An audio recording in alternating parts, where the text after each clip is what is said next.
Good afternoon everybody, myself Acharya Vishwendra. आज आपसे कुछ क्वेश्चन डिस्कस करूंगा। पहला है मोड्स ऑफ हीट ट्रांसफ़र पे। तो मोड्स ऑफ हीट ट्रांसफ़र तीन टाइप के होते हैं: conduction, convection and radiation. Conduction means transfer of heat और energy without transfer of bulk matter. जैसे एक रोड ले लीजिए आप आयरन का, उसका एक एंड अगर हम मान लीजिए किसी हॉट वाटर में डाल देते हैं तो कुछ समय बाद दूसरा एंड भी गर्म हो जाता है because of conduction of heat by the conducting electrons. पर इसमें मैटर का ट्रांसफ़र नहीं होता, तो ये कंडक्शन हो गया। Convection means transfer of heat और energy with transfer of bulk matter. इसमें एग्जांपल आप ले सकते हैं। मान लीजिए आप चाय बना रहे हैं, तो जब पानी आप गर्म करते हैं तो क्या होता है कि जो बर्तन है उसके जो लोअर साइड में पानी होगा, जो लिक्विड होगा, वो गर्म हो जाता है। गर्म होने की वजह से उसका डेंसिटी कम हो जाएगा। डेंसिटी कम होने की वजह से वो ऊपर उठ जाता है। तो इस तरीके से वो जो पानी है, पानी अपने आप में ही ट्रांसफ़र हो रहा है। तो there is a bulk matter transfer, तो उसको हम कहते हैं convection. And third is radiation. Radiations जो इलेक्ट्रोमैग्नेटिक वेव्स की फॉर्म में होता है, and this is obviously the fastest mode of heat transfer because electromagnetic radiations light की स्पीड से ट्रेवल करते हैं। तो ये बेसिक से कॉन्सेप्ट ने इसके बारे में थी। नेक्स्ट आता है इसमें फोरियर्स लॉ। तो फोरियर एक साइंटिस्ट थे, इन्होंने स्टडी किया कंडक्शन का। डिफरेंट टाइप के रोड्स लिए, मटेरियल्स लिया, जिनका एरिया ऑफ क्रॉस सेक्शन अलग था, लेंथ अलग था, मटेरियल अलग था। तो on the basis of experiments he deduce certain law, जिसको हम फोरियर्स लॉ कहते हैं। तो मान लीजिए एक रोड है और इसका एक एंड टेम्परेचर T1 पे है, दूसरा एंड टेम्परेचर T2 पे है। तो हीट फ्लो इस तरीके से होगा across the cross section area is A.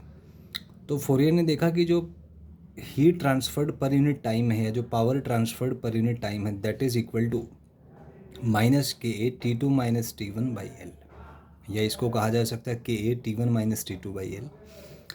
तो ये जो है T1 - T2, इसको डेल्टा टी बोल सकते हैं। So the power transferred is delta T/L/KA।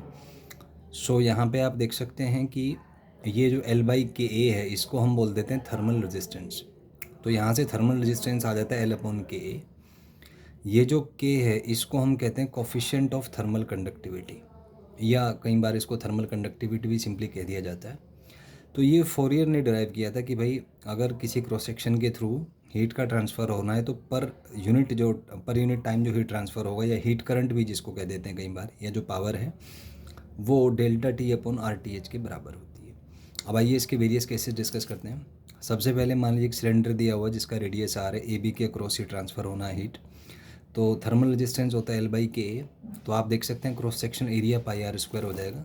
तो इस कंडक्टिंग रोड का जो थर्मल रेजिस्टेंस है वो L/K² हो जाएगा।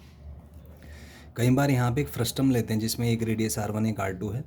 तो इसमें इफेक्टिव एरिया के लिए आपको πr1r2 ले लेना है। ये शॉर्टकट याद रखिएगा ताकि कैलकुलेशन से अपन बच जाएं। वैसे इंटीग्रेट करके आ जाता है, क्रॉस सेक्शन लेके फिर उसको इंटीग्रेट करेंगे, पर डायरेक्टली अगर आप आंसर याद रख सकें तो आपका समय बच जाएगा। तो इसका थर्मल रेजिस्टेंस होगा L/K πr1r2। Next third case में कई बार क्या है कि एक सिलेंड्रिकल शेल दिया होता है जिसका इनर रेडियस R1 और आउटर रेडियस R2 है। तो आप देख सकते हैं कि इसमें जो हीट का ट्रांसफ़र होगा एक्चुअली वो बीच वाले एरिया में से होगा। तो जो एरिया यहाँ पे वो πr2² - R1² आ जाएगा। कई बार ऐसा दिया होता है क्वेश्चन कि हीट का जो फ्लो है वो रेडियली डायरेक्शन में है, तो इसको इंटीग्रेट करके जो थर्मल रेजिस्टेंस है वो आ जाता है 1/2π log R2/R1 बेसी। ये कॉन्सेप्ट वीडियोस में आप देख सकते हैं इसको। यहाँ पे मैं क्योंकि केवल सिंपल रिजल्ट्स डिस्कस कर रहा हूँ तो मैं इसके डेरिवेशन को यहाँ ओमिट कर रहा हूँ। अगर आप डेरिवेशन देखना चाहते हैं तो कॉन्सेप्ट वीडियोज़ में देख सकते हैं। नेक्स्ट है स्फेरिकल रेजिस्टेंस। तो एक रेडियस R1 है, दो स्फीयर हैं, एक का रेडियस R1 एक का R2 और उसमें हीट फ्लो रेडियल है। तो इसका जो थर्मल रेजिस्टेंस आता है वो आता है R2 - R1/4πKr1R2। ये भी इंटीग्रेट करके आएगा, यहाँ से आप देख सकते हैं।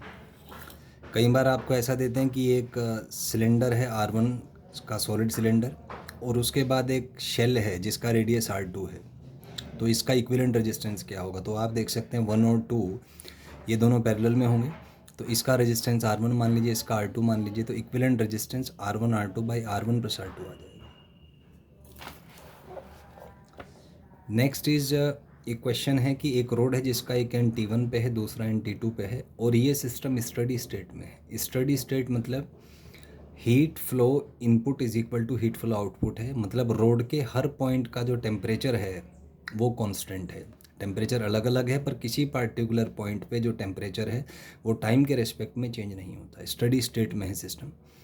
तो in steady state H1 is equal to H2, heat input is equal to heat output.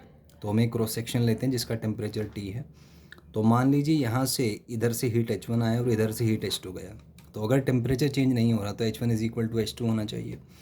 तो इस क्रॉस सेक्शन पे हम फोरियर रूल लगा देते हैं। तो हीट वन हो जाएगा K1 T1 minus T by x यहाँ से, और इसके लिए हो जाएगा K8 T minus T2 by L minus x.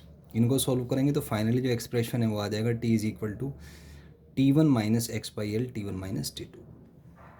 अगर हम टेम्परेचर का एक्स के साथ ग्राफ बनाएं तो ये इसका स्लोप नेगेटिव होगा, इंटरसेप्ट पॉजिटिव। तो ऐसा एक ग्राफ आ जाएगा जहाँ पे टेन थीटा आप निकाल सकते हैं T1 minus T2 by L से। ये है एक, इसमें और शॉर्टकट डिस्कस करूँगा। मान लीजिए आपको दो स्लैब्स दिए हुए हैं, एक के पैरामीटर से K1 A1 L1, दूसरे के K2 A2 L2। तो जो इसका इक्विलिब्रियम टेम्परेचर होता है वो इसी को डिराइव करके आया है, यहीं से H1 is equal to H2 ले लीजिए। तो आफ्टर कैलकुलेशंस जो रिजल्ट है वो सिंपली ये आ जाता है कि K1 A1 by L1 into T1 plus K2 A2 by L2 into T2 upon K1 A1 by L1 plus K2 A2 by L2। ये इसका इक्विलिब्रियम टेम्परेचर होगा। यहाँ पे कॉन्सेप्ट है कि अगर A1 is equal to A2 है और L1 is equal to L2 है, मतलब रोड्स आइडेंटिकल हैं, तो आप A1 A2 और L1 L2 बराबर कर दीजिए। तो ये final answer K1 T1 plus K2 T2 by K1 plus K2 आपका आ जाएगा। I hope you get it. Thank you and have a nice day.